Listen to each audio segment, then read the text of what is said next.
எனக்கு இருக்கிற ஒரு மெச்சூரிட்டி லெவல் கூட அவங்களுக்கு இல்லைன்னு. அது என்னமா அப்ப கொஞ்சம் கூட வெக்கப்படாம பேசிட்டேன்.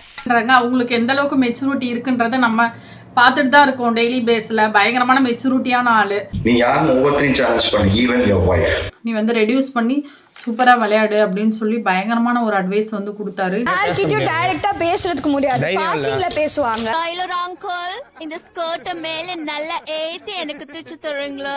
இந்த மொகரக்கட்டையே இப்ப யாரு வந்து நீ போட்டு தரலன்னு கேட்டா ஸ்வீட்ஸ்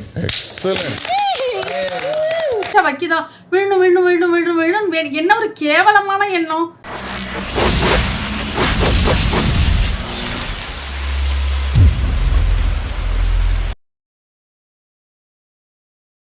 ஹாய் வணக்கம் மக்களே, நிலா ஸ்பார்க் சேனலுக்கு தங்களை அன்போடு வரவேற்கிறேன். நான் உங்கள் நிலா. இன்னைக்கு பிக் பாஸ் சீசன் 9ல் டே 50ல் அப்பா எப்படியோ 50 நாளை கடந்தாச்சு. நிஜமாலுமே டாஸ்க் அவங்களுக்கான்னு கேட்டால் அவங்களுக்கு இல்லை, அதை பார்க்குற ஆடியன்ஸுக்கு தான். எப்படா இது முடியும், என்னடா நடக்க போகுது, ஏண்டா போட்டு டார்ச்சர் பண்ணுறீங்க, இதை பார்க்கவா பார்க்க வேண்டாமான்ற கன்ஃபியூஷன் நமக்கு தான் ரொம்ப அதிகமாகிட்டே இருக்குது நாளுக்கு நாள். இவங்கக்கிட்ட எதிர்பார்ப்பு வைக்கிறது வேஸ்ட்ன்றது நம்மளே மனசு மாறி ஓகே ஏதாவது பண்ணுறாங்களான்னு பார்ப்போன்ற அளவுக்கு நம்மளோட மனநிலை இவங்கெல்லாம் ஒரு ரூசு போயிட்டு வந்து சிக்கிட்டமே, இவன் ரூட்லேயே பேசி அனுப்பிச்சிட வேண்டியதான் அப்படிதான் சொல்லணும். ஸோ மார்னிங்கே பார்த்தீங்கன்னா சுகர் இல்லை திவ்யா, எங்கே சுகர் இல்லை அப்படின்னு சொல்லும் பொழுது இனி கேசரி கிண்டுறேன், ஸ்வீட் பண்ணுறேன், அது பண்ணுறேன், இது பண்ணுறேன்னு வராதிங்க. பிகாஸ் இங்கே பாருங்கள், இப்போ ஒரு எமர்ஜென்சிக்கு ஒரு வர காப்பி வச்சு குடிக்க கூட சுகர் இல்லை அப்படின்னு சொன்னோடனே வியானாட்ட கூப்பிட்டு என்ன வியானா வந்து கேட்குறாங்க, இல்லை 1.5 பாக்கெட் இருந்துச்சு அதனால தான் யூஸ் பண்ணேன், இன்றைக்கி தான் வரும்ல நமக்கு தேவையான திங்ஸ் அப்படின்னு சொல்லும் பொழுது இல்லை வரும் இப்போதைக்கு எமர்ஜென்சிக்கு கூட இல்லைல்ல அப்படின்னு சொல்லும்போது நீங்கள் யாரோட பர்மிஷன் கேட்டு எடுத்தீங்க? நான் வந்து தலையோட பெர்மிஷன் கேட்டு எடுத்தேன். ஏன்னா தலை தான் அவங்களோட ஆள் இல்லை, அதனால இப்போ அவங்கள்ட்ட கேட்டுக்கலாம். கிச்சன் இன்சார்ஜ்லாம் இவங்க ஒருத்தவங்க இருக்காங்களா, அவங்கள கன்சிடர் பண்ண வேண்டிய அவசியமே இல்லை. இந்த மொகரக்கட்டையே இப்ப யாரு வந்து நீ போட்டு தரலன்னு கேட்டா ஸ்வீட்ஸ் ஆல்டிட்யூட் டைரக்டா பேசுறதுக்கு முடியாது, பாசிங்ல பேசுவாங்க. டைலர் அங்கிள், இந்த ஸ்கர்ட் மேல நல்லா ஏத்தி எனக்கு தூச்சு தருவீங்களா? செஞ்சு தரலன்னு யாரு கேட்டா? முதல்ல உடனே வந்து நிறைய திங்ஸ் வந்து மிச்சம் இருக்குது, சாப்பாடெல்லாம் எனக்கு பத்தவே இல்லை, ஸோ இனி வந்து அதிகமாக சாப்பாடெல்லாம் கரெக்டாக எல்லாருக்கும் வர மாதிரி இவ்வளோ திங்ஸை வந்து வேஸ்ட் பண்ணாதீங்க அப்படின்னு சொல்லி இந்த மேடம் அட்வைஸ் பண்ணுறாங்க. போன வீக் வந்து எனக்கு வந்து சாப்பாடு பத்தவே இல்லை. ஆக்சுவலாக எப்ப பார்த்தாலும் சாப்பாடு சாப்பாடு, இனிமேல் சாப்பாடை பத்தி பேசினா வாய் இருக்காது, வாயில கடிச்சு விடனாதா. வியானா வந்து சொல்றாங்க, மேடம் அமித்திட்ட எனக்கு இருக்கிற அந்த மெச்சூரிட்டி கூட திவ்யாவுக்கு இல்லைன்றாங்க. அவங்களுக்கு எந்த அளவுக்கு மெச்சூரிட்டி இருக்குன்றத நம்ம பார்த்துட்டு தான் இருக்கோம் டெய்லி பேஸ்ல. பயங்கரமான மெச்சூரிட்டியான ஆளு. எனக்கு இருக்கிற ஒரு மெச்சூரிட்டி லெவல் கூட அவங்களுக்கு இல்லைன்னு. அது என்னமா அப்ப கொஞ்சம் கூட வெக்கப்படாம பேசிட்டேன். நாமினேஷன் ப்ராசஸ் வருது. ஸோ நாமினேஷன் ப்ராசஸில் நமக்கு எப்போதும் போல் தெரிஞ்சது தான், யார் யாரை குத்துவாங்க. அன்பு டீம் அதிரடி டீமை குத்தும், அதிரடி டீம் அன்பு டீமை குத்தும். இதுங்க அதுங்களுக்கு சொல்கிற காரணம், அதுங்க இதுங்களுக்கு சொல்கிற காரணம். இதில் விக்கல்ஸ் விக்ரம் வந்து the great one of the master of the house சொன்னார் பாருங்க, பிக் பாஸ் இவங்களுக்கு அருகதையே கிடையாது, பிகாஸ் உங்களோட வேர்ட்ஸை வேல்யூவே பண்ணலை சாண்ட்ராவும் திவ்யானும் கிடையாது, ஒரு அருகதையே கிடையாது அவங்க ரெண்டு பேரும் சொல்லிட்டு இவர் சொன்னார் பார்த்தீங்களா. அதுதான் ரொம்ப ஹைலைட்டான விஷயம். அடுத்து கனி எப்பொழுதும் போல என்னோட டீமுக்கு கெட்ட பேர் வரதுக்கு சாண்ட்ரா தான் காரணம் அப்படின்னு இவங்க அவங்கள்ட்ட சொன்னாங்க. இப்போ 2 வீக்ஸாகவே ரொம்ப சைலண்ட்டாக அது உண்டு அது வேலை உண்டு தான் பாரு இருக்குது. பார்வை சம்மந்தமே இல்லாமல் ரோட்டில் போகிற சாக்கடை அள்ளி வீட்டுக்குள்ளே விட்ட மாதிரி அவங்க தேவையில்லாமல் வந்து எல்லா பிரச்சனையும் மேக் பண்ணுறாங்க, ரொம்ப வாய்ஸ் அவுட் பண்ணுறாங்க, சம்மந்தமே இல்லாமல் இடையில வராங்கன்னு சபரி எஃப்ஜே எல்லாம் பார்வதியை தூக்கி போட்டு நாமினேஷனில் குத்துன்னு குத்த. அடுத்து இந்த டீம் எல்லாம் வந்து சபரி கனி அவங்க எஃப்ஜே இவங்களெல்லாம் சொல்ல வியானா வந்து சம்மந்தமே இல்லாமல் பிரஜினை சொல்லிகிட்டு இருக்குது. ஸோ பிரஜின் வந்து கரெக்டாக ஃபைன் பண்ணுறாரு மேக்கப் பண்ணுறதுக்கு, ஸோ ட்ரெஸ் நல்லா பண்ணிக்கிறதுக்கு, ஸ்வீட் செஞ்சு கொடுத்தா மற்றவங்கள மடக்கிடலான்னு கனிங்கிறாங்க, கனியோடதை இவங்க எடுத்துக்கலான்னு பார்க்குறாங்க அப்படின்னு சொல்லி 2 பேரும் மாற்றி குத்த போக இதில் சம்மந்தமே இல்லாமல் சொல்லுவாங்க, ஊர் 2 பட்டா கூத்தாடிக்கு கொண்டாட்டம்னு சொல்லுவானுங்கள்ல, அந்த மாதிரி இதில் இடையில சுபிக்ஷா நாமினேட் ஆகவே இல்லை. சுபிக்ஷாவை தவிர மற்ற நால்வரும், சபரி நாமினேட் ஆகவே இல்லை, வினோத் நாமினேட் ஆகவே இல்லை, அவர் யாருங்க எஃப்சி வந்து அஸ்யூஷுவல் இந்த வார வீட்டு தலையை அவரை ஆகி இருக்கிறதுனால அவரும் நாமினேட் ஆகவே இல்லை. என்ன ஒரு வில்லத்தனம். இந்த சுபிக்ஷாலாம் வெளில போக வேண்டிய ஆளை மாற்றி மாற்றி பெரிய பெரிய விஷயங்கள்ல உடனே பாகு வந்து நாமினேஷன் ஆஃப்டர் சொல்கிறாங்க. இல்லைடா ஆக்சுவலாக நான் வெளில போகணும், நான் ஓட் போட்டால் அவங்க வெளில போகக்கூடிய ஆள் தான். ஆனால் அதை விட இங்கே பிரச்சனைக்குரிய ஆளுங்க நிறைய பேர் இருக்கிறதுனால நான் அவங்கள ஓட் பண்ணல அப்படின்னு சொல்லி ரொம்ப பெருமையாக வந்து யார்கிட்ட அதுவும் எஃப்ஜேட்ட வந்து டிஸ்கஸ் பண்ணாங்க. ஒரு பெரிய ஆள் தான். வியானாவும் அவங்களும் ஒட்டி பிறந்த இரட்டை குழந்தைகள் மாதிரி தான் ஆயிட்டு இருக்காங்க. இனி வரப்போகிற நாட்களில் இன்னும் என்னென்ன கன்றாவியெல்லாம் நம்ம பார்க்க வேண்டியது இருக்குதுன்னு சொல்லிட்டு நமக்கே தெரியலையா. அடுத்து நாமினேஷன் ப்ராசஸ் முடிஞ்சிச்சு. ஸோ நாமினேஷன் ப்ராசஸ் நடக்கும்போதே சொல்லிட்டாங்க, நாமினேஷனில் இருந்தாலுமே மாப் டீம் ஜெயிச்சாங்க இல்லையா, அவங்க ப்ளஸ் எஃப்ஜே லாஸ்ட் வீக் தலையாக இருந்ததுனால நீங்கள்லாம் சேர்ந்து தலை டாஸ்க்கை வந்து பார்ட்டிசிபேட் பண்ணுவீங்க அப்படின்னு சொல்லி சொன்னாங்க. ஸோ இந்த தலை டாஸ்க்கை பற்றி நம்ம பேசியே ஆகணும். பிக் பாஸ் டீம் உங்களுக்கெல்லாம் என்ன சொல்கிறதுனே தெரியல. ஆக்சுவலாக தலையா நான் இவனை தான் செலக்ட் பண்ண போகிறேன்னா அவனை தான் செலக்ட் பண்ண போகிறோன்னு நீங்கள் அனௌன்ஸ் பண்ணியிருக்கலாமே. இப்படி ஒரு கேவலமான ஒரு டாஸ்க்கை பட்ஜெட் ஃப்ரெண்ட்லியாக வைக்கிறேன்னு எங்கேயும் அங்கே இங்கே கடந்த குச்செல்லாம் எடுத்துகிட்டு வந்து ஒன்றா வச்சு ஒரு டாஸ்க்குன்னு வச்சு ஓகே என்ன சொல்ல சொன்னா என்ன சொல்லிட்டு இருக்க கொடுத்தீங்களா. அதையும் வந்து எல்லாருக்கும் 5 பேர்னா 5 பேரையும் ஒன்றா வச்சு ஒரே டைமிங்கில் வச்சு நடத்தினாதான் டாஸ்க் யார் ஜெயிக்கிறாங்க, யார் முன்ன போகிறாங்க, யார் பின்ன வராங்க, எவ்வளோ டைமிங்கில் முடிக்கிறாங்கன்றது தெரியும். அதுவும் 2 ப்ராப்பர்ட்டி மட்டும்தான் நாங்கள் ரெடி பண்ணுவோம். நாங்கள் என்ன ரெடி பண்ணுறோமோ அதில் வந்து நீ 3 டாஸ்க் செஞ்சு கிளின்ற மாதிரி சொல்லிட்டு இங்கே டாஸ்க்குக்கு ஆளுங்களை பிரிக்கும்பொழுது 2 தான் இருக்குது, ப்ராப்பர்ட்டி 2 தான் இருக்குது. அந்த 2 வச்சு தான் ப்ளே பண்ணணும். மொத்தம் 5 பேர் இருக்காங்க சரியா. அதில் அடிச்சுக்கிறது சுபிக்ஷா வந்து நியாயமாக சொன்னாங்க, அதை ஆக்செப்ட் பண்ணும். லாஸ்ட் வீக் நீ தலையாக இருந்தேன், இந்த வருஷம் நான் நாமினேஷன்லேருந்து எக்ஸிட் ஆகிட்டேன். ஸோ நம்ம 2 பேரும் ஃபஸ்ட்டு போய் ப்ளே பண்ணலாம்னா அதை எப்படி நீ சொல்லலாம்? அதை பாரு. ஆமாம் பாரு சுபிக்ஷா, நீ சொல்கிற கருத்துக்கு நான் உடன்படுறேன். பாரு நீலாம் பேசக்கூடாது. ஒரு நபர் 2வது, மீதி 2 3வது. ஆடியன்ஸா இங்கே உள்ள நாங்கள் பார்ட்டிசிபேட் பண்ணுறவங்க பேசிக்கிறோன்னு அவங்க எது பேசினாலும் எஃப்சி அதுக்கு ஒரு முட்டுக்கட்டை போட கடைசி என்னாச்சுன்னா ஓகே நான் விக்ரம் வழியே இல்லாமல் நான் வரேன் நீ இவர் சொல்ல. அதுக்கடுத்து இவங்க 2 பேரும் ஃபர்ஸ்ட் போக டீம் பிரிக்கிறதுல இவ்வளோ சண்டையில் வராங்க. ப்ராப்பர்ட்டியும் நீங்கள் ஒழுங்காக கொடுக்கறதில்ல, 2 தான் கொடுக்குறீங்க.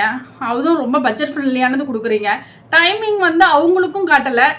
அட்லீஸ்ட் லைவ்ல பார்க்குற எங்களுக்காவது டைமிங் நீங்கள் காட்டலாம், டைமிங்கும் காட்டலை. அதில் டைமிங் வந்து உண்மைத்தன்மை இருக்குன்றதை நாங்கள் எப்படி ஆடியன்ஸாக நம்புறது சொல்லுங்க. அது மிகப்பெரிய தப்பு இல்லையா? அதுக்கடுத்தது இவங்க 2 பேர் விளையாடுறாங்க. அப்போ 20 மினிட்ஸில் சுபிக்ஷா முடிக்கிறாங்கன்னு நீங்கள் சொல்கிறீங்க. அப்போ சுபிக்ஷா முடிக்கிறாங்கன்னா அதுக்கடுத்து வரவங்கள நீங்கள் டைமிங் சொல்லக்கூடாது. கம்ருதீன் ஏன் இவ்வளோ டைமில் முடிச்சாருன்னு சொல்கிறீங்க? அப்போ ஈஸியாகிடுதுல அடுத்தடுத்து வரவங்களுக்கு. 17:59. அப்போ இவங்க உள்ள ப்ளே பண்ணும்பொழுது என்ன ட்ரிக்ஸை இவங்க டிவிலேருந்து பார்த்து கற்றுக்குறாங்க, லிவிங் ஏரியாலேருந்து. நீங்கள் ஏன் அவங்கள பார்க்க அலோவ் பண்ணுறீங்க? பார்க்க அலோவ் பண்ணக்கூடாதுல்ல. அப்போ அந்த ட்ரிக்ஸ் அவங்க இந்த தப்பு பண்ணுறாங்க. அதெல்லாம் வந்து நம்ம ரெடியூஸ் பண்ணி நம்ம ஈஸியாக விளையாடணும்னு சொல்லிட்டு எஃப்ஜே ஈஸியாக முடிச்சிட்டாருல. இவன் என்ன குரங்க விட மோசமா தவறா? இதெல்லாம் குரங்கு பார்த்துச்சுன்னா அவமானத்துல சூசைட் பண்ணி தொலைஞ்சிருமே. எதுக்கு இந்த கன்றாவித்தனமான ஒரு வெளிப்படைத்தன்மை இல்லாமல் தலையை இவங்க தான் ஆக போகிறாங்கன்னா அவங்க தான் ஆக போகிறாங்கன்னு சொல்ல வேண்டியதானே?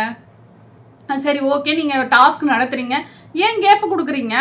ஒரு 2 பேர் உள்ளே போகிறாங்க. அதுக்கடுத்து உடனே கேப்பு, பயங்கரமான கேப்பு. அந்த பிட்வீன் கேப்பில் எஃப்ஜேவாக இருக்கட்டும், எஃப்ஜே பயங்கரமாக ப்ராக்டிஸ் எடுத்துக்கிறாப்புல. இப்படி ப்ளே பண்ணணும், இந்த மிஸ்டேக்லாம் நம்ம வந்து ரெடியூஸ் பண்ணிக்கணும்னு. இந்த கேவலமான பொழப்பு எதுக்குன்னே தெரியல. ஏயா இன்னைக்கு நீ இப்படி உயிரை வாங்குற? நீ வாதாரப்ப என்னைக்காவது நான் குறுக்க போந்துருக்கனா? அடிக்கடியா ஒரு மனுஷன் கிராஸ் பண்ணுவேன்.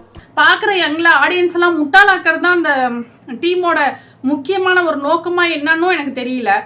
எதுலையுமே ஒரு உண்மைத்தன்மை இல்லை, வெளிப்படை இல்லை. ப்ராப்பர்ட்டியும் நாங்கள் கரெக்டாக யூஸ் பண்ண மாட்டோன்றது.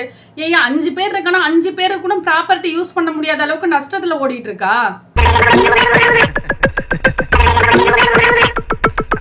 ரொம்ப நீங்க நடத்தின விதமே ரொம்ப கேவலமா இருந்துச்சு. சரி ஓகே, பார்ட்டிசிபேட் பண்றவங்களாவது ஒழுங்கா பண்றானுங்களான்னு பார்த்தா சுபிக்ஷா மட்டும்தான் இங்க பொண்ணு. அவங்களும் விக்ரமும் விளையாட வராங்க. ஸோ விளையாட வரும்போது சுபிக்ஷாவை மட்டுமே பார்க்குறாருயா அவரு. யார் விக்ரம் வந்து சுபிக்ஷா என்ன பண்ணுது? சுபிக்ஷா வைக்கிதான் விழுணும் விழுணும் விழுணும் விழுணும் விழுணும். என்ன ஒரு கேவலமான எண்ணம். உன்னால முடிஞ்சா நீ விளையாடு, உனக்கு கை நடுக்கம் கால் நடுக்கம் இருக்குன்றதுக்காக சுபிக்ஷாவோட கேமை நீ ஏன் அஃபெக்ட் பண்ற? என்ன மென்டாலிட்டினே தெரியல. அடுத்தவங்க மேலே ஃபுல்லாக எல்லா சுமையும் ஏற்றிட்டு தான் ரொம்ப பயங்கரமாக ப்ளே பண்ணுறோம், ஜெனியூனாக ப்ளே பண்ணுறோன்னு சொல்லிட்டு நம்மளோட விக்ரமுக்கு வந்து நினப்பு போல இருக்குது. அந்த ப்ளேவே பண்ணாமல் பயங்கர டிஸ்ட்ராக்ஷன். இவரும் ஒழுங்காக விளையாடவே இல்லை. வந்து தொப்பையில் வச்சுட்டு எடுத்துகிட்டு போகிறேன்னு சொல்கிறது. அப்போ அவங்க வந்து விழுந்துடணும்னு ப்ரேயர் பண்ணுறது. சரி ஓகே, வெளியில் வந்ததுக்கப்புறம் கனி சொல்கிறாங்க நீ விட்டு கொடுத்துருக்கலாம்ல அப்படின்னா. என்னத்தை விட்டு கொடுக்கணும்? அண்ணனா இருந்தா என்ன, நொண்ணனா இருந்தா என்ன, எவனா இருந்தா என்ன, எதுக்கு விட்டு கொடுக்கணும்? நம்ம யார் வம்புக்கும் போறது இல்ல, யார் தும்புக்கும் போறது இல்ல.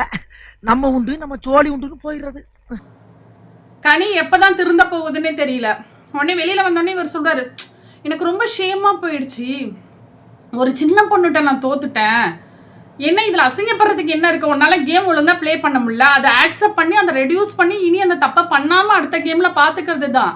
இது வந்து மைண்ட் கேம் வந்து இவருக்கு மைண்ட் கேமே சுத்தமாக செட் ஆகாது. ஃபிசிக்கல் கேம் வந்து அடித்து தூக்கி நிறுத்திப்பிடலான்னு பார்த்தாரு தலைவர். ஃபிசிக்கல் கேம் கொடுக்கல, மென்டல் ஹெல்த்தான ஒரு கேம் கொடுத்தாங்க இல்லையா, மைண்ட் கேம் கொடுத்ததுனால சாரால் வந்து சரியாக ப்ளே பண்ண முடியல, கான்சன்ட்ரேஷன் இல்லை. எப்படி அவரால் ப்ளே பண்ண முடியும்? அடுத்து கம்ருதீன் வந்தார், இது இவ்வளோ கேவலமாக போச்சு. அடுத்து கம்ருதீன் வந்தார். கம்ருதீன் வந்து அவர் வந்து ஓகே, அவரோட செகண்ட்ஸை எதுக்கு நீங்கள் இவங்க அனௌன்ஸ் பண்ணாங்கன்னு தெரியல. அதுக்கடுத்து எஃப்ஜே ஈஸியாக ப்ராக்டிஸ் பண்ணிக்கிட்டாப்ல, எல்லாம் முட்டு சந்திலையும் நின்று ப்ராக்டிஸ் பண்ணிக்கிட்டாப்ல, இப்படி போகலாமா அப்படி போகலாமான்னு எல்லாருக்கிட்டையுமே ஒரு ப்ராக்டிஸ் எடுத்து ஒரு ப்ளே பண்ணி முடிச்சிட்டாரு. ஸோ பண்ணி முடிச்சோடனே செகண்ட் டைமும் அவர் தான் தலையாக வரணும். ஐயோ இந்த வாரம் ஃபுல்லாக எப்படி தான் நமக்கே ஆடியன்ஸுக்கே இப்படி இருக்குன்னா உள்ளே இருக்கிற கண்டஸ்டண்ட்டுக்கு எப்படி இருக்கும் பார்வையில். ஐயோ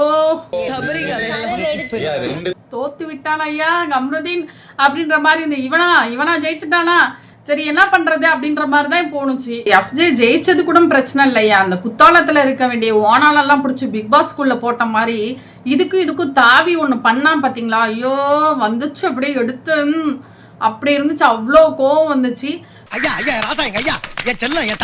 ஸோ அடுத்தது பார்த்தீங்கன்னா 50 days செலிப்ரேஷனுக்காக ஒரு சீக்ரெட் ஒன்று வச்சிருக்கோன்னு சொல்லி பிக் பாஸ் சைடு அனௌன்ஸ் பண்ணாங்க இல்லையா விஜய் சேதுபதி சார். ஸோ அதை ரிவீல் பண்ணுறோம் அப்படின்னு சொல்லி 50 நாளில் நீ ஒரு ஆணியும் புடுங்கல, ஒரு டேஷையும் நீ புடுங்கல. ஊர் போய் சேர்ற வரைக்கும் வாயை கொடுக்காம போய் சேரணும், அப்படி மட்டும் நல்லபடியாக சேர்த்து விட்டு அடுத்த மாதம் மொட்டை அடிக்கிறேன் நான். ஒன்றும் இன்ட்ரெஸ்டாகவும் இல்லை கேமு. நானும் சொல்லி பார்த்துட்டேன், சேதுவும் வீக்கெண்டில் சொல்லி பார்த்துட்டாரு. அதை புரிஞ்சிக்கக்கூடிய கெப்பாசிட்டியோ, அதை ஆக்செப்ட் பண்ணிக்கூடிய மென்டாலிட்டியோ, அதை எடுத்து இம்ப்ளிமெண்ட் பண்ணக்கூடிய ஒரு கெப்பாசிட்டியோ உங்ககிட்ட கிடையாது அப்படின்னு சொல்லி கேவலமாக கழுவி ஊற்றி எவ்வளோ சொல்லிட்டேன், கேட்கல. ரொம்ப கேவலமாக தான் அந்த கேம் போகுது. இன்னும் வந்து ஒரு 70 days 80 daysக்கு அப்புறம் வர பேரண்ட்ஸு அவங்க வந்து கொடுக்குற அட்வைஸ்லாம் எடுத்து இன்னும் பயங்கரமாக போகணும். பட் இவனுங்க ஒன்றும் நம்ம கொடுக்குறதையும் சரியாக பண்ணலன்னு சொல்லி பிக் பாஸ் வந்து அவங்களோட பேரண்ட்ஸ்ன்ற சென்ஸ் அவங்களுடைய ஃபேமிலியில் உள்ள யாராவது ஒரு மெம்பர் வந்து போய் முதல்ல நீங்கள் சொல்லியாவது அதுங்களாம் திருந்துதுங்களா, ஒழுங்காக ப்ளே பண்ணுதுங்களா அப்படின்னு பார்ப்போம்னு சொல்லிட்டு அதை ஒரு சீக்ரெட் டாஸ்க்காக அவங்களோட ஃபேமிலி மெம்பரில் ஒருத்தவங்க வந்து அட்வைஸ் பண்ணணும். அதுதான் ஃபஸ்ட்டு யாருக்குன்னா நம்மளோட பாருக்கு தான் வந்தாங்க. ஸோ பாருக்கு அவங்களோட ஃப்ரெண்டும் வந்தாங்க, நல்லா சொன்னாங்க. என்ன பேசணும், ஏன்னா லாஸ்ட் 2 weeks பாருவை காணவே இல்லை, பாரு எங்கே தான் போனான்னு தெரில. ஸோ இண்டிவிஜுவல் கேம் விளையாடு, குரூப் விஷயத்துக்குள்ளே நான் போக மாட்டேன், குரூப்புக்கு எதிராக தான் நான் போராடுவேன், வாய்ஸ் அவுட் பண்ணுவேன்னு சொன்ன பாருவே குரூப்புக்குள்ளே போய் மறைஞ்சு குரூப்பில் டூப்பான மாதிரி ஆயிடுச்சு அப்படின்னு சொல்லி அவங்க ஃப்ரெண்டு வந்து சூப்பராக சொன்னாங்க. ஸோ அந்த பிக் பாஸ்க்கு வரணுன்றது ஒரு பிக்கஸ்ட் உனக்கு ஒரு கனவாக இருந்துச்சு, அது இன்னைக்கு கிடைச்சிருக்குன்னும் போது ஒரு தப்பு நடந்துச்சுன்னா வாய்ஸ் அவுட் பண்ணு, பழைய பார்வதியை திரும்ப கொண்டு வா, குரூப்பிசமா அதுக்குள்ளே நீ மறைஞ்சு போகாதான்னு அவங்களோட ஃப்ரெண்டு ரொம்ப அழகாக சொன்னாங்க. ஸோ அமித்துக்கு அவங்களோட ஒய்ஃப் அஷிஷுவல் வந்தாங்க. வந்து நீங்கள் உண்மையிலே ரொம்ப ஜென்டில்மேன் தான், ஆனால் எப்போதுமே ஜென்டில்மேனாகவே இருக்காதீங்க.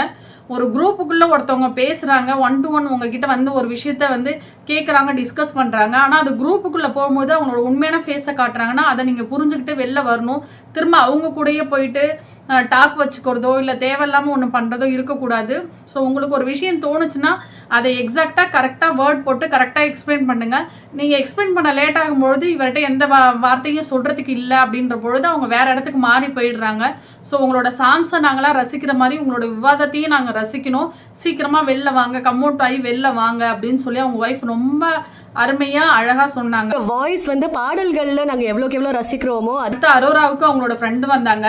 இதுல என்னன்னா காமெடி, ரெண்டும் கலண்டா பண்ற மாதிரி இந்த லூஸு அந்த லூஸுக்கு சொல்லுது, அந்த லூஸு அரோரா லூஸு சொல்லுது, அவள் ஒரு லூஸு அவளோட விருப்பத்துக்கு ஏதாவது சொல்லிட்டு போவா, அதெல்லாம் நான் எடுத்து ஃபாலோ பண்ண மாட்டேன்னு வீட்டுக்குள்ளே வந்த உடனே சொன்ன ஆள். ஆக்சுவலாக அவளோட முன்னாடி ஒருத்தவங்க கழுவி ஊத்துறாங்க. அவளோட ஃப்ரெண்டு ரியா வந்து நல்லது தான் சொல்லியிருக்காங்க. என்னன்னா இங்கே வெளியில் உனக்கு ஒரு கெட்ட பேர் இருக்குது, அந்த கெட்ட பேரை உள்ளே போயிட்டு நீ சரி பண்ணணுன்னா அனுப்புகிறேன் அப்படின்னு சொன்னோன்னே இது ஓகே அப்படின்னு சொல்லிட்டு வந்துச்சு. இங்கே வந்து அது என்ன ப்ளே பண்ணுதுன்னு தெரியும். நீ மாற்ற வேண்டிய 2 விஷயம் துஷாத்து ப்ளஸ் அழுகையே எனக்கு வரல. இந்த உலகமே உனக்கு எதிராக நின்ன போது கூட நீ அழுவல மச்சான், இப்போ அழுவுற. நீனும் ஒரு பொண்ணு தான், உனக்கும் ஒரு அழுகை வரும், அதை பற்றி உனக்கும் ஒரு ஃபீலிங்ஸ் இருக்குது அப்படின்னு சொன்னாங்க. உன்னோட இண்டிவிஜுவல் கேமை விளையாடு, நீ யாருக்காகவும் உன்னோட கேமை விட்டு கொடுக்காத, தனியாக ப்ளே பண்ண அப்படின்னு சொன்னாங்க. அதாவது என்ன சொல்கிறாங்கன்னா, உனக்குன்னு ஒரு செல்ஃப் லவ் இருக்குது. பார்வதி வந்து உன்னை ட்ரிகர் பண்ணுறாங்க, உனக்கு முன்னாடியே பேசுகிறாங்க, நீ ஏன் வாய்ஸ் அவுட் பண்ணாமல் ஓடுற, பயந்து ஓடுற மாதிரி ஓடுற, உன்னை பார்வதி வந்து வேணும்னே வம்புக்கு இழுக்கிறாங்க, கேளு அப்படின்னு சொல்லி பயங்கரமாக எரிகிற நெருப்பில் எண்ணெய் ஊற்றுற மாதிரி தான் சொன்னாங்க. ஏயா பேசி முடிக்கல, வந்தோடனே கம்ருதீன் கையை பிடிச்சிட்டு சுற்றி வருது. ஸோ கம்ருதீன், ஐயோ யாரையா நீங்களாம், எங்க ஐயோ உண்மையெல்லாம் சொல்லிட்டாங்களோ, இனி வந்து கம்மு வந்து நம்மகிட்ட பேசாதோன்னு சொல்லிட்டு கம்ருதீன் கையை பிடிச்சிக்கிட்டு, ஓகேடா நீ போய் அவ கூட பேசுனா போய் பேசுடா அப்படிங்குது. நம்ம ஐயோ என்னதான் சொல்கிறதுக்குனே இல்லை, என்ன வார்த்தையை சொல்கிறது, அந்த அரோரா பேரை என்ன நம்ம வைக்கிறது, அது யார் அந்த பொண்ணு, எதுக்கு இங்கே வந்திருக்கு, வந்த 2 வீக்ஸில் என்னோட ட்ரெஸ் வாங்கின காசுக்கு 2 வீக்ஸ் இருந்தால் போதும்னு சொன்னது, இப்போ இவ்வளோ நாள் 50 டேஸ் வருவோன்னு அதுக்கே தெரியாது. அது பார்த்திங்கன்னா திவ்யா, அதுக்கு ரித்திகா வந்தாங்க. ஸோ உன்னோட பாயிண்ட்டு வேல்யூபிளாக இருக்குது, கரெக்டாக இருக்குது, நல்லா இருக்குது, ஆனால் ஏன் ரூடாக பேசுகிற அப்படின்னு சொல்லி அழகாக சொன்னாங்க. குரூப்பிசத்தை உடைப்பேன் அப்படின்னு நிறைய பேர் சொல்லிட்டு உள்ள போனாங்க. ஒரு காட்டுக்குள்ளே நிறைய விலங்குகள் இருக்குது, அதோடைய தகவமைப்பு, அதோட செயல்பாடுகள், அதுக்கு தேவையானதை அதை தகவமைச்சு கொள்ளும் பொழுது தான் அது வந்து சிங்கமா, புலியா, நாயா, நரியா, கழுதையான்றது வந்து தெரிய வரும். அந்த மாதிரி இந்த வீட்டில் இவ்வளோ பேருக்கு மத்தியில் நீ இருக்கும்பொழுது நீ எப்படி செயல்படுற, உன்னோட கருத்தை எப்படி வைக்கிற, நீ எப்படி இண்டிவிஜுவலாக ப்ளே பண்ணுற அப்படின்றத பொறுத்து தான் இந்த பிக் பாஸ் வீடு வந்து உனக்கு லெசனாக இருக்கும். குரூப்பிஸை தான் ஒழிக்கிறேன், குரூப்பிஸத்தை வந்து கலைக்கிறேன்னு சொல்லி போனேன், நீ அந்த குரூப்பில் டூப்பாக தான் இன்னமும் இருக்கிற, உனக்கான ப்ளேவை நீ விளையாடவே இல்லை அப்படின்னு சொல்லி ரொம்ப அழகாக சொன்னாங்க. எஃப்ஜேவுக்கு ஸோ கோபத்தை, அது யாரோ ஒருத்தர் வந்தார், பயங்கரமாக சொன்னார், மச்சான் கோபத்தெல்லாம் கலட்டி வைடா மச்சான், அப்புறம் வந்து நீ தலைப்பொறுப்பில் இருக்க மட்டும்தான் ரொம்ப நிதானமாக கரெக்டாக உன்னுடைய கருத்து எல்லாமே செம்மையாக இருக்குது.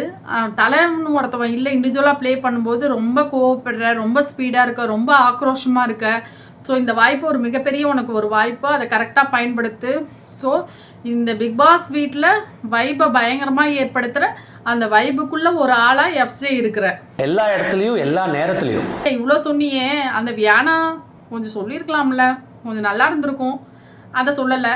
அப்புறம் இந்த ஆதிரைன்ற வாழ்க்கையில் விளையாண்டானே ஆதிரையோட லைஃப்பில், அதையும் கொஞ்சம் எடுத்து சொல்லியிருக்கலாம். உங்கள் ஃப்ரெண்டுன்னா அதெல்லாம் கேட்க மாட்டீங்க, அடுத்தவங்கன்னா கேட்பீங்க, உங்களுக்கு ஒரு சட்டம் அடுத்தவங்களுக்கு ஒரு சட்டம், இதெல்லாம் இன்டைரக்டாக சொல்லியிருக்காங்க.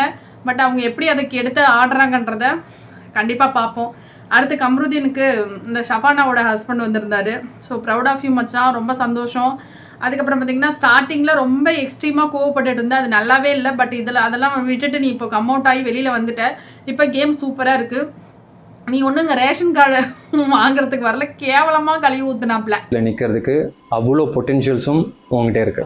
ரேஷன் கார்டுனா என்னது, ரேஷன் கார்டில் பேர் சேர்க்கறதுக்கு ஆள் பிடிக்கிறதுக்கு நீங்கள் வரல, உன்னோட கேமை விளையாடு, ஃபினாலே வரதுக்கான எல்லா சான்ஸுமே இருக்குது, நீ வா, உனக்காக நாங்கள் வெயிட் பண்ணோன்னு ரொம்ப அழகாக கழுவி ஊற்றுட்டு போனார். அடுத்தது பார்த்திங்கன்னா கனிக்கு வந்து விஜயலட்சுமி. ஸோ சொன்னதுலேயே சூப்பராக ரொம்ப வேலிடான பாயிண்ட்ஸை 1 by 1 சூப்பராக சொன்னது விஜயலட்சுமி மட்டும்தான். அவங்க அக்கா கனிக்கு சொன்னாங்க, கனி நீ வந்து இங்கே வந்தது பசிக்கிறவங்களுக்கு சோறு போடுறதுக்கும் அன்பு தரத்தும் அரவணைப்பு தரத்துக்கும் மட்டும்தானே நீ வந்த, செம்மையை கேட்டிருந்தாங்க. அது மட்டும் உனக்கு போதும்ல அப்படின்னு சொல்லி செருப்பால் அடிக்கிற மாதிரி இருந்துச்சு. பட் அதுக்கு தான் நீ போனல உள்ள. அடுத்து வந்து கெமியும் திவ்யாவும் சண்டை போடும்பொழுது நீ ஏன் சம்மந்தமே இல்லாமல் அங்கே போய் அட்வைஸ் பண்ணுறேன்னு உள்ளே போகிற, ஒருத்தவங்க டவுன் ஆகுறாங்கன்னா அவங்களோட கேம் அந்த செகண்ட்லேருந்து வேறு மாதிரி மாறும், அது உனக்கு ப்ளஸ்ஸாக மாறலாம்ல. எல்லாரையும் நீ வந்து அக்கா தங்கச்சி ஃபேமிலி மெம்பரை பிடிக்கிறதுக்காக நீ அங்கே போக கிடையாது, குரூப்பில் வந்து நீ டூப்பாக ஆகிட்டுருக்க. ஸோ நல்லா ப்ளே பண்ணு, உனக்கு தங்கச்சியாக நாங்கள் 2 பேர் இங்கே இருக்கோம், அங்கே உறவு முறைகளை நீ சம்பாதிக்கிறதுக்கு போகலை, மற்றவங்களோட கேமை நீ ஸ்பாயில் பண்ணாத, அதுக்காக உன்கிட்ட ஒருத்தவங்க வந்து பேசும்போது சிபோ பேசாத அப்படின்லாம் யாரும் சொல்லலை. அவங்களா உன்கிட்ட வந்து பேசும்பொழுது உனக்கு தெரிஞ்ச அட்வைஸை நீ பண்ணு, ஆனால் அவங்க காலிலே நீ போய் விழாத அப்படின்னு ரொம்ப கேவலமாக கழுவி ஊத்தாத குறைய கணிக்கு சொல்லிட்டு போனாங்க. ஜெயிக்க வைக்க வந்த சப்போர்ட்டிங் கேரக்டர் நீயா. அடுத்து வந்து பிரஜனுக்கு அன்எக்ஸ்பெக்டட் நம்மளோட மோஸ்ட் ஃபேவரட்டான ஒரு ஆள் ஆரி வந்தார். இன்ன வரைக்கும் நீ ஸ்ட்ரகிள் பண்ணுறீங்களா இந்த ஷோ உள்ள வரும்போது? சூப்பர் சொன்னார். மச்சான் நீ என்ன பர்பஸ்க்காக போன, வெளியில் எவ்வளோ கஷ்டப்பட்ட, என்னென்ன விஷயத்தெல்லாம் நீ பிளான் பண்ண, பட் உள்ளே போய் குரூப்பில் டூப்பாக மாறிட்ட, உன்னோட நீ மிகப்பெரிய எமோஷ்னல் வீக்னஸை உள்ளே நீ கொண்டு போகிற, அது உன்னோட ஒய்ஃப் தான். நீ உன்னோட ஒய்ஃபை வந்து விட்டுட்டு தனியாக ப்ளே பண்ணால் மட்டும்தான் இந்த கேமை நீ வந்து ஜெயிக்க முடியும். உனக்கான ஒரு ஐடென்டிட்டி வேணும். ஸோ எமோஷ்னலாக வீக்காக இருக்க ஒரு ஆளை நீ கூட்டிகிட்டு போனது மிகப்பெரிய தப்பு தான். இது எல்லாரும் வந்து ப்ளஸ்ன்னு உள்ளே சொல்கிறாங்க. ஆக்சுவலாக இது தப்பு, மிகப்பெரிய உனக்கு ஒரு மைனஸான ஒரு விஷயம். பட் இண்டிவிஜுவலாக நீ ப்ளே பண்ணும்போது நல்லா ப்ளே பண்ணுவ. லைஃப்பில் நீ எங்கே காட்ட போட்ட அதை வீட்டுக்குள்ளே ஒரு இடத்துல நீ போய் செட்டில் ஆகிட்ட. விஜய் சேதுபதி வீக்கெண்டில் வந்து உனக்கு ஒரு சில ஹிண்டெல்லாம் கொடுக்குறாங்க. அதெல்லாம் எடுத்து நீ ஃபாலோ பண்ணு, இம்ப்ளிமெண்ட் பண்ணு. ஸோ வீட்டில் உள்ள ஒவ்வொருத்தவங்களுக்கும் நீ போய் பெட் பண்ணு. நான் வந்து இனி வந்து பயங்கரமாக விளையாட போகிறேன் அப்படின்னு சொல்லி சேலஞ்ச் பண்ணு. ஒவ்வொருத்தவங்களுக்கும் சேலஞ்ச் பண்ணி பயங்கரமாக இறங்கி விளையாடு. பட் நீ உன் ஒய்ஃபை ஜெயிச்சா மட்டும்தான் அந்த பிளேயில் நீ ஜெயிக்க முடியும். ஸோ கண்டிப்பாக அதை எல்லாத்தையுமே நீ வந்து ரெடியூஸ் பண்ணி சூப்பராக விளையாடு அப்படின்னு சொல்லி பயங்கரமான ஒரு அட்வைஸ் வந்து கொடுத்தாரு. நீ யாரும் ஒவ்வொருத்தரையும் சேலஞ்ச் பண்ணு, ஈவன் யுவர் வைஃப். கண்டிப்பாக நீ டாப் 5ல ஒரு ஆளாக வரணும். அதற்கான கேப்பபிலிட்டி உனக்கு இருக்குன்னு ரொம்ப அழகாக ஒரு ஃப்ரெண்டாக சொல்லிட்டு போனார். இதெல்லாம் அவரோட ஓன் எக்ஸ்பீரியன்ஸ் தான். அடுத்து ரம்யா ஜோ வந்து உன்னுடைய பழைய நிலைமையை விட்டுட்டு நீ வெளில வரணும்னு தான் உள்ளே போன. ஆனால் உள்ளே போய் என்னத்துக்கு இவ்வளோ சைலண்ட்டாக இருக்க, எதுக்கு எடுத்தாலும் எதுக்கு நீ இப்படி அழுதுட்டு இருக்க, உனக்கு எல்லாருமே சப்போர்ட் பண்ணுறோம், நாங்கள் வெளியில் இருக்கோம், நீ அங்கே வந்து கனிகிட்டேருந்து சபரிகிட்டேருந்து விலகுனா மட்டும்தான் இந்த ஆட்டம் வந்து உனக்கு சூடு பிடிக்கும். ஒரு விஷயம்னா போல்டாக கேளு, நீ ஆளே காணும், ஏதோ ஒன்று யோசிச்சுட்டே இருக்க. ஸோ அப்படி இருக்காத, நல்லா மேக்கப் பண்ணி பயங்கரமாக உன்னுடைய, ஏன்னா நீ நடிக்கணும், ஆக்டிங்கில் எனக்கு வாய்ப்பு கிடைக்கணும்னு போகும்பொழுது ஏனோ தானோன்னு இருக்காத, பயங்கரமாக மேக்கப் பண்ணு, பயங்கரமாக ட்ரெஸ் கோட்லாம் பயங்கரமாக இருக்கணும். ஸோ அதன் மூலமாக உனக்கு ஒரு நல்ல வாய்ப்பு வரும். நான் 50 நாள் கடந்துட்டேன், நீ ப்ளேயே பண்ணலை, இதுக்கப்புறமாவது இன்னையிலேருந்து நியூ பிகினிங்காக விளையாட ஸ்டார்ட் பண்ணுன்னு சொல்லிட்டு ரொம்ப அழகாக சொன்னாங்க. அடுத்து வந்து சபரிக்கு தான் செம்ம கழுவி ஊற்றுனாங்க. சார் ஹலோ சபரி இருக்கீங்களா, எங்கே காணும் ஆள், என்ன பண்ணுறீங்க, என்ன சொல்லிட்டு போனீங்க? பிக் பாஸ் வீட்டுக்குள்ளே போய் இன்னும் பயங்கரமாக பண்ண போகிறேன் அப்படிலாம் சொல்லிட்டு போனோம். அங்கே உள்ளே போய் நீங்கள் என்ன பண்ணிகிட்டு இருக்கீங்க, உங்களை நீங்களே தேடிட்டு இருக்கீங்க, உங்களுக்கு தெரியுதா? நீங்கள் வெளியில் இப்படி தான் இருப்பீங்களா? எவ்வளோ ஒரு போல்டான ஆள். அல்டிமேட் ஷோவை கூட எடுத்து பயங்கரமாக கலாய்ச்சி விட்ட ஆள்.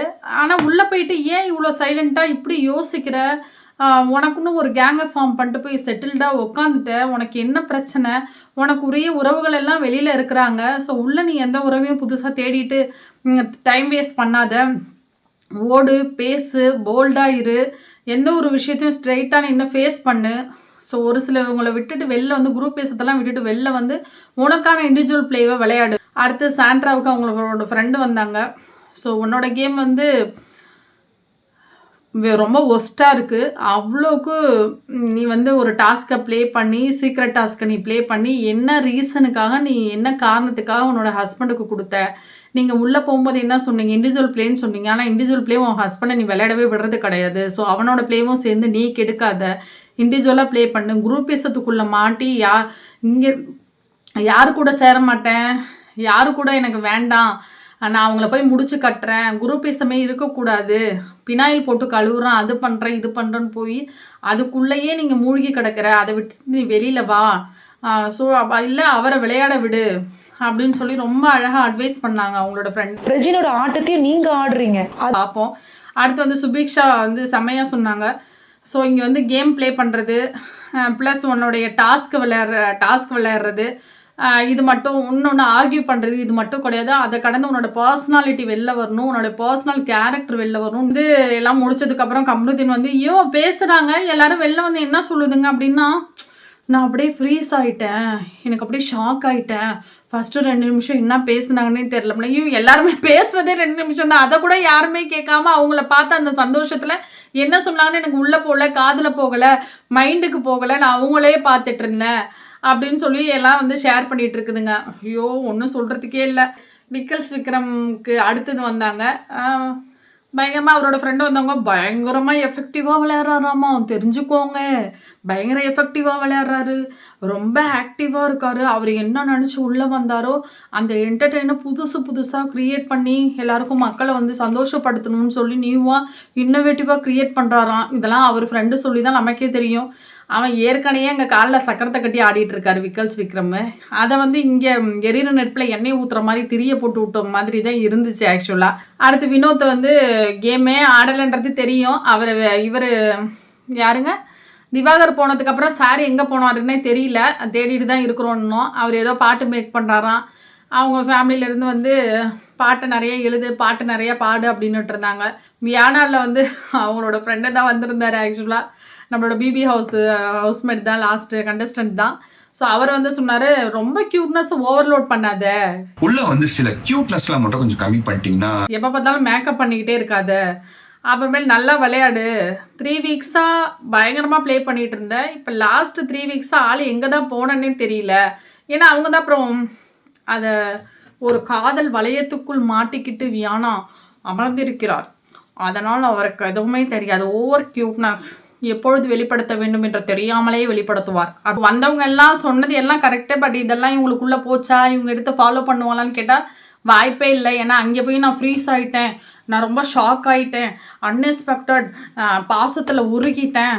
வியானா எங்கள் அம்மா கோவத்தில் தான் வராமல் போயிட்டாலும், அப்போ தப்பு பண்ணுறான்னு உனக்கு தெரிஞ்சிச்சுன்னா இருக்க வேண்டியது தானே, தேவையில்லாத வேலை எதுக்கு? ஸோ இவங்க வந்தவங்களாம் ரிப்பீட்டடாக சொன்ன ஒரே ஒரு விஷயம் என்னென்னா, கூட்டத்தில் போயிட்டு மறையாதீங்க, குரூப்பிசத்தை தவிருங்க, இண்டிவிஜுவலாக ப்ளே பண்ணுங்கள், ஒரு விஷயம்னா போல்டாக கேளுங்க. கனிக்கு வந்து விஜய் அழகாக ஒன்று சொன்னாங்க, என்னென்னா உன் கூட இருக்கிறவங்க மற்றவங்க தப்பு பண்ணால் ஓடி போய் கேட்குற, உன் கூட்டத்தில் இருக்கவன் ஒருத்தவன் தப்பு பண்ணால் நீ எதிர்த்து கேட்க மாட்டேறான், அவன் நம்மளை விட்டு போயிடுவானோன்னு கேட்க மாட்டேற, அது மிகப்பெரிய தப்பு அப்படின்னு சொல்லி விஜய் ஒன்று சொன்னாங்க. சூப்பராக இருந்துச்சு ஆக்சுவலாக. இந்த மாதிரி ஆரி ஒன்று சொன்னார், என்னென்னா எதிர்த்து நில்லு, எல்லாரையுமே எதிர்த்து நில்லு, அது உன் பொண்டாட்டியே இருந்தாலும் பரவாயில்ல, நீ எதிர்த்து நில்லு அப்படின்னு சொல்லி சொன்னார். கத்தாத, தேவையில்லாத வார்த்தைகளை யூஸ் பண்ணாத, உன்னோட கருத்தை எடுத்து வை அப்படின்னு சொல்லி அவர் அழகாக சொன்னார். ஸோ ஒவ்வொருத்தவங்களுக்கும் நீ போய் சேலஞ்ச் பண்ணு, இனி வந்து உன்னோட ப்ளேவை வந்து பயங்கரமாக விளையாடு அப்படின்னு சொல்லி நல்ல அட்வைஸாக ஆக்சுவலாக எல்லோரும் பண்ணாங்க. இது எப்படி இவங்கெல்லாம் வரக்கூடிய நாட்களில் ஃபாலோ பண்ணுறாங்கன்றதை பார்ப்போம். So thank you so much. Follow பண்ணுங்கள், சப்போர்ட் பண்ணுங்கள், உங்களோட வேல்யூபிளான கமெண்ட்ஸை கொடுங்க. Thank you so much guys. Thank you.